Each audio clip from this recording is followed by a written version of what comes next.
Well, what does the outlook for Billings retailers as this coronavirus pandemic plays out? Well, that's a question on the minds of many business owners in this new world. Q2's Jay Cohn spoke with Billings retail developer Steve Corning today to get his perspective. How soon will the world of retail bounce back from the COVID-19 shutdown? No one knows for certain. But one thing local developer Steve Corning knows is no one is immune from the impact. I have never seen a broader impact than what we're seeing right now, where literally everybody's affected. Before, I think some of these major downturns were maybe a little more concentrated in a particular sector like housing or mortgages, things like that.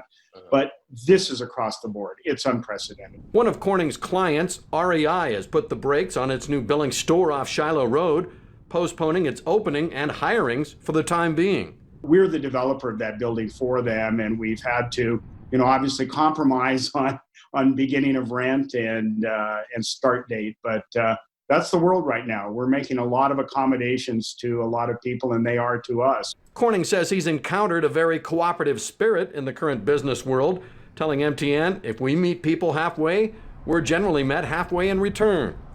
Among the hardest hit are movie theaters. I think people are worried. We talked to our AMC theater tenant today at their home office, and their concern is how soon will people come back to the movies?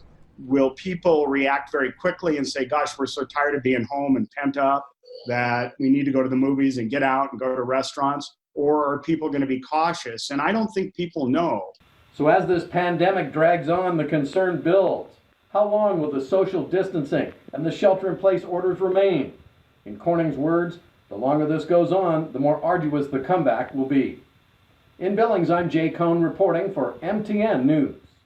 Thanks, Jay. Now to put the current economic slowdown in a different perspective, Corning says Montana right now has 300 unemployed workers for every coronavirus case in the state.